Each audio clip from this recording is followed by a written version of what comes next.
আমাদের প্রত্যেকটা মোবাইলে এই একটি সেটিং অন করা থাকে, যার কারণে কিন্তু আমাদের ব্যক্তিগত মোবাইলটা দিয়ে আমরা যা কিছু কথা বলি সব কথাগুলো কিন্তু গুগল রেকর্ড করে রাখে এবং পরবর্তীতে গুগল নিজেই এই রেকর্ড করা কথাগুলো ফাঁস করে দিতে পারে এবং গুগলের হেল্প নিয়ে রেকর্ড করা কথাগুলো অন্য কেউ ফাঁস করতে পারে, যার কারণে কিন্তু আপনি ফেঁসে যেতে পারেন। কারণ বর্তমান সময়ে দেখছেন অনেক লোকের কল রেকর্ড এরকম ভাবে ফাঁস হচ্ছে। তো আপনি চাইলে এটি ডিসেবল করে রাখতে পারেন, যাতে করে আপনার কোনো কল রেকর্ড ফাঁস না হয় এবং পরবর্তীতে আপনাকে কোনো হ্যারাসমেন্টের শিকার না হতে হয়। তো কিভাবে বন্ধ করবেন চলুন দেখে দিচ্ছি। তো এটা বন্ধ করার জন্য আপনি আপনার ফোনের যে গুগল ক্রোম ব্রাউজার রয়েছে সেটাকে ওপেন করবেন। তারপর আপনার উপরের প্রোফাইলের আইকনে ট্যাপ করবেন। তারপর এখান থেকে আপনার যে জিমেলটি রয়েছে জিমেলটার উপরে ট্যাপ করবেন। একটু স্ক্রল করে নিচের দিকে আসবেন, ম্যানেজ ইওর গুগল অ্যাকাউন্টের মধ্যে ট্যাপ করবেন। তারপর এখান থেকে একটু স্ক্রল করে নিচের দিকে আসবেন, ডাটা অ্যান্ড প্রাইভেসি এখানে ট্যাপ করবেন। তারপর এখানে দেখতে পাচ্ছেন ওয়েব অ্যান্ড অ্যাপ অ্যাক্টিভিটি, এটার মধ্যে ট্যাপ করে আপনি একটু স্ক্রল করে নিচের দিকে আসবেন। এখানে দেখতে পাচ্ছেন include voice and audio activity learn mode, এই অপশনটার মধ্যে ট্যাপ করবেন। তারপর আপনি স্ক্রল করে নিচের দিকে আসবেন,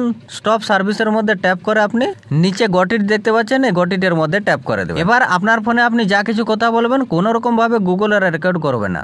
ধন্যবাদ।